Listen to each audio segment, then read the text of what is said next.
That's Nick. And that's Joseph, and today we're here to talk about The Quarry, which opens, as of this recording, April 17th, 2020, courtesy of Lionsgate.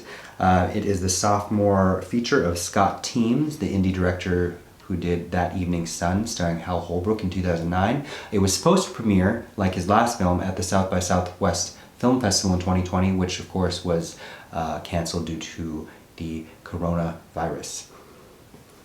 This film stars Shea Whigham. And Michael Shannon. Mm-hmm. Tell the story.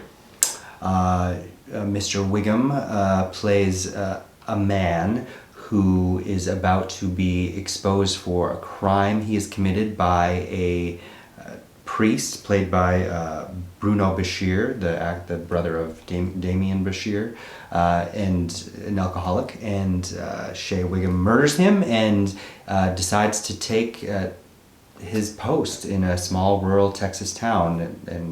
So he pretends to be a priest in this small town. And his truck is robbed by some youths, by some Mexican youths, and then he reports them, and Michael Shannon investigates because he's the town sheriff, and things start to unravel until it culminates in a court trial. Where a young man will be hanged if Mr. Whigham doesn't come clean about his actual identity. Yeah.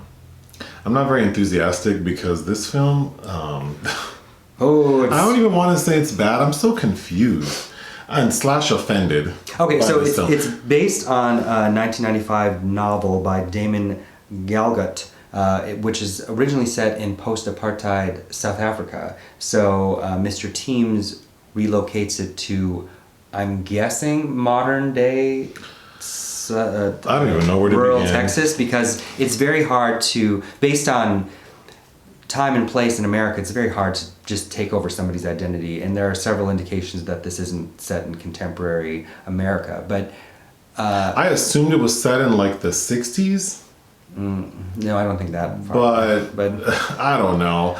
Where to begin? Well, let's start with the good. I think Shea Whigham and Michael Shannon are fine actors. Yeah, they're very good. And they do the best they can with what they were given. And I was excited to see this film for both of them. Yeah. Like Shea Whigham, he's one of my favorite parts in Bad Lieutenant Protocol New Orleans. He's a character actor that he's got a minor role in Joker. And Michael Shannon, of course, is always kind of fun to watch. Yeah. But that's where it ends. This story is... So my biggest problem is these Mexican characters, or Mexican-American characters, because there are both, are so problematic. And so their depictions are so confusing to me. So Shea Whigham is this like fugitive on the run who's pretending to be a priest. So he sets up shop in this church, and on his first day of service, like some of the townspeople come. And it's like a mix of, only one person appears to speak English. She translates. And she's translating. But they immediately take a liking to him because they say that no one's ever spoken to them the way he has. Which is just like, what the fuck is he saying to you people that he relates to them because he says he's a sinner. He's basically telling his truth to these parishioners, but because they don't know that he's a criminal, they just think that he's being so relatable and honest. And but the two boys who are sort of at the center of the story, particularly the older one, they break into his truck like right away and steal all the contents of his truck, which includes drugs and bloody clothes from when he murdered the priest in the beginning. So the older boy recognizes that the younger boy recognizes that there are flowers. So this is where the quarry comes in, because the priest he killed, he buried in a shallow grave in the quarry, and there are these very specific purple flowers. So they recognize these purple flowers and the bloody clothes they find in this priest's truck. So that's suspicious. But the boys are arrested by Michael Shannon's character, the sheriff, and then when the body's discovered, the dead body, those two boys are to blame. Yeah, they're... And this is where it just gets really like I just don't understand why they're depicted this way. So all of the Spanish-speaking characters who are bilingual appear to speak English perfectly. Yeah. So why they are going in and out of Spanish and English is very strange. And then to me. not also telling Michael Shannon things that would be pertinent to saving their skin. And then the older boy who is now in jail and is being accused of murder, he's choosing not to tell Michael Shannon. He confesses. But he chooses not to tell him what he knows. And then when he is giving him pertinent information, he says it in Spanish, which Michael Shannon's character doesn't understand. And then he's assigned counsel at one point that he's like, well, you're the public defender who's assigned to him is actually like seemingly trying to help him, and he basically says no. So that character chooses to go to prison for a murder he didn't commit versus trying to fight it. Or let's take a step back and just tell people like what you know. Like he never says like I broke into this person's car, I found this shit in there. Clearly it's bloody clothes. We found flowers. This is where the dead body is. Like you guys should be talking to him. Nope, doesn't do that. Then they have a court trial in like the most raggedy courthouse you've ever seen. That happens like that. Like, oh, we're going to trial. Yeah. Like in like what looks like an oversized outhouse. And like it just seems like there's no so Michael Shannon's character, the sheriff, calls Shea Whigham's character to the stand. Like calls the Reverend to the stand and says, state your name for the court. And he can't do it. And it seems that the sheriff had suspicions prior to that. Yeah. He kind of asked a few questions around. Because this Michael Shannon is sleeping with Catalina Sandino Moreno, who is in Maria Full of Grace, who has nothing to do. Nothing to do. Speaks perfect English, but then every now and then will like speak to Michael Shannon in Spanish, and his character appears to like understand, but he doesn't. No, and even to Shea Whigham, because she says in Spanish, the past is always with you, and he's like, what?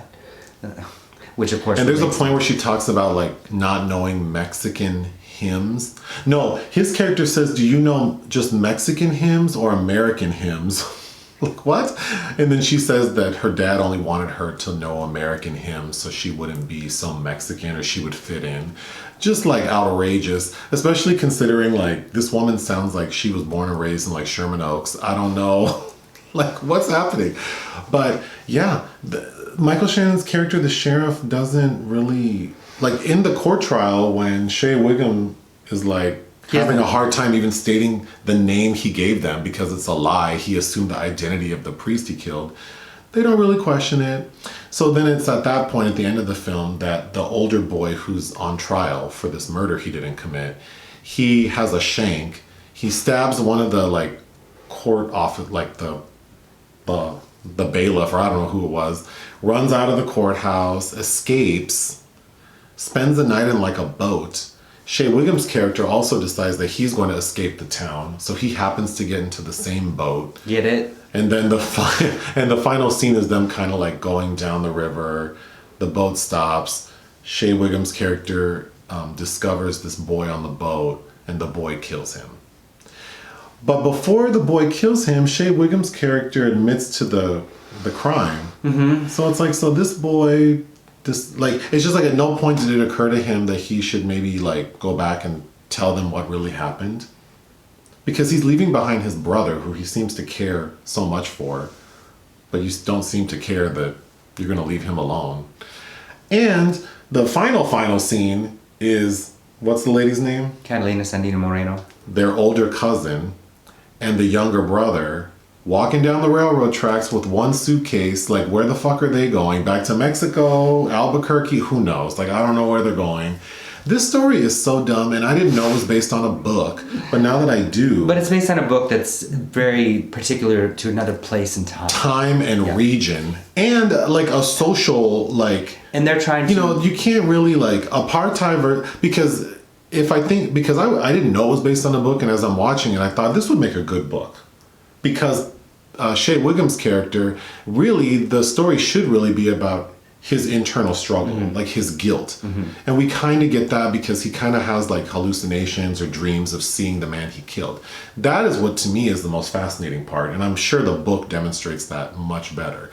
But this film decides, it's so like racist towards Mexicans for a reason I don't understand. Like, it really doesn't elevate the story at all. No, in a film that's trying to kind of shine a light on... Because the audience knows who the bad guy is. And this, you know, the dynamic between Mexican immigrants and Mexican Americans and white Americans in this country, whether this film is set in the 60s or now, is real. But the way it's told, it just seems so inauthentic. The way these characters are speaking Spanish, the way they're acting, it just... I don't understand what world I'm in, what time it is. Well, because they're all stock characters. None of them appear to be... They're not given any dimension. Ugh.